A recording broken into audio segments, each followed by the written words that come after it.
How's it feel to be back? Thanks. Yeah, good to be back. What was the process like this off season when you don't resign here? I think a couple months, then you end up in Seattle. What was the last couple months like? Yeah, there was a string of time where you're kind of in limbo. You don't really know what's around the corner. So I was just working out at home, throwing a lot, staying ready, and then towards the end of, I guess it'll have been July, I had a string of workouts, kind of three in a span of like 3 days, with a few teams, and then ended up suddenly where you're kind of not doing a whole lot for months, and then there was a flurry of kind of activity. I ended up signing in Seattle, and I felt like I had a really good camp there, and felt good about the preseason. And there's a lot of twists and turns in the NFL, but I'm excited to be back here. I've always loved it here, and it's cool that this opportunity came about. Did you think last March, April range that was maybe a chance you would return then to Minnesota, or were they going to wait and see what happened in the draft and all that kind of stuff? You never really know with those kind of things. I've been a free agent a couple times, and there's always a little bit of uncertainty, going into every offseason.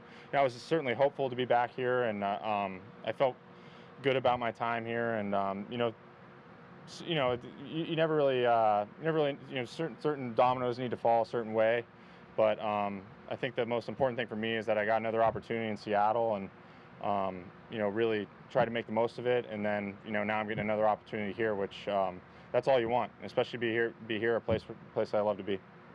What was the last 24 hours like, and from finding out you'd been released to finding out these guys wanted you, and when did you get here? I landed here at 5:30 in the morning. I was on a red eye from Portland. Got to the hotel at 6. Got picked up for 6:20 for my physical, and I'm still here. So it's been almost 30 hours straight. So getting a little tired, but just some coffee will cure that. How much do you kind of remember from the offense? How much is there to kind of cram over the next week here? I remember, from the one walkthrough that I've been at so far. I haven't even been in a meeting yet. There's a lot of familiarity. There's a lot of stuff that, just hearing Clint calling the plays, like, I know what that is. I know what that is. I know, I know the read there. I know where the back is, that kind of stuff. I think there's always going to be, even when it's the same system, there's always going to be little changes year to year, little details that you're kind of tinkering with. So I think it'll just be picking up those. But, like I said, I've only been here for one walkthrough at this point, but I think it's all, real familiar. Is it kind of exciting after working so closely with Clint the past couple of years, and now he's in the OC role, and what do you expect from him in that? Yeah, no, it's awesome for him. Me and Clint are super close. He's done so much for me and my development as a player over the past couple seasons, and it's a great opportunity for him, and he's earned it. Anyone who's worked with Clint can testify as to how hard he works and how on the details he is, and so on a personal level, I'm really excited for him. I think it's great for this team as well. They drafted Kellen, but are you coming here expecting to be the backup, or was that communicated to you? I'm just taking it one day at a time. Like I said, I've been here for less than 4 hours, and I'm just taking it as it comes. I go where they send me, and like I said, for me, my first focus here is just to really, get reacquainted with the offense, and like I said, from one walkthrough, I feel like I'm pretty far along, all things considered, and that's really just the only thing I'm focused on at this point. Do you have to unlearn stuff from Seattle, or is it pretty, because you were here all last year, so? I don't know. I guess time will tell. Like I said, it's been so brief at this point, being here, but I think, having been in several systems and going from one to another, there's always a little bit of kind of unlearning, kind of little associations, what the words mean, that kind of stuff. There's only so many words in the English language, so they get recycled quite a bit from team to team. So there is a little bit of like disassociating certain words with certain concepts.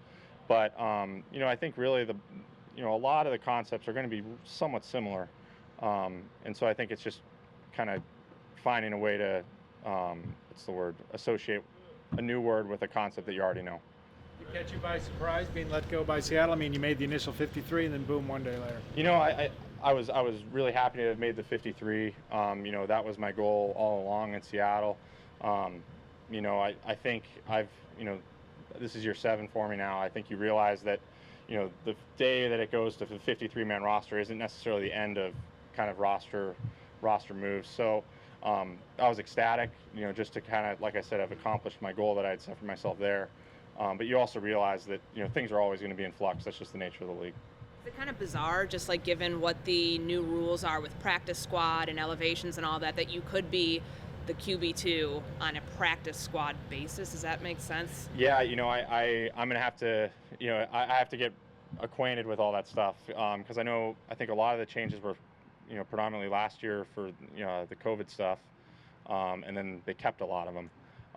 So, last year that wasn't a circumstance I was in, but we'll see going forward, what happens or whatever. But honestly, I just lean on my agent to help keep me informed. The CBA is really long and pretty dense, so I let him handle it. Just the relationship you were able to build with Kirk over the last couple of years, like how I guess important was that for you, or is that for you? And I guess do you pick up where you left off with you two guys? Yeah, me and Kirk, I think he's one of my closest friends I've had in the league. Just being teammates. You cross paths with a lot of people. So me and Kirk are good friends, and we've kept in touch. Since I first came here, and I guess it was 18 or 19, I guess. So yeah, he's a good friend of mine. I think just like anything, you enjoy being around, people at work that that you get along well with, and that's certainly the case for me and Kirk. I've said this a bunch of times, but especially in the quarterback room, there's a lot of long hours with one another, studying, getting ready for an opponent, and so me and Kirk have spent a lot of time together over the past 2 years, and it's cool to see him, and I'm excited to get to work with him again. What was it like playing with Russell Wilson? It was great, man. Russell, really good guy.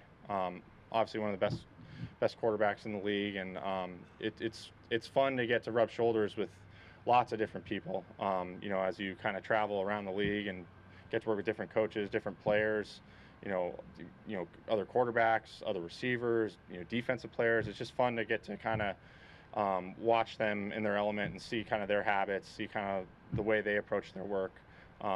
So getting to be with Russell, kind of the past month or so was a cool experience. I tried to pick his brain and learn. You're always trying to learn as much as you can, especially from guys who have played at such a high level.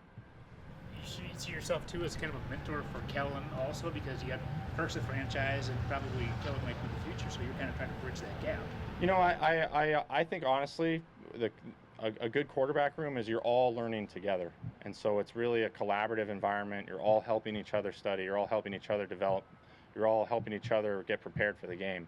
And so, from me to Kellen, me to Kirk, I think it's honestly it's really we're all a sounding board for one another, and that's always the way I've looked at it. We're all in there together, like I said, for really long hours, and we're all trying to help one another.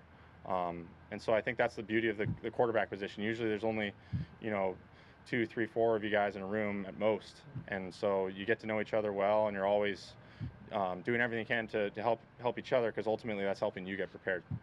I know you only spent one day with him, but your impressions of Kellen Mond, and then what did you kind of know about him from before, star college player and all that kind of stuff? Yeah, I know he played a lot of football at Texas A&M. I don't know him real well.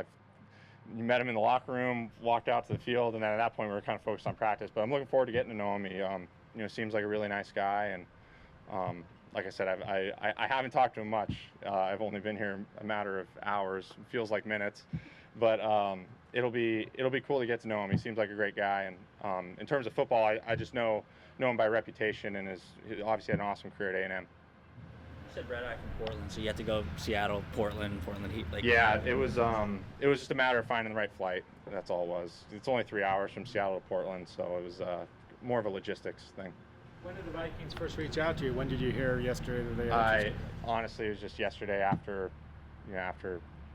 Right, what was right when you got released? Yeah, everything, honestly, it's been the whirlwind. Everything moved pretty quickly, but it's just, you get called in, and then from there, you're just on the phone with your agent, on the phone with my wife, trying to figure out what happens next, and it happens quickly.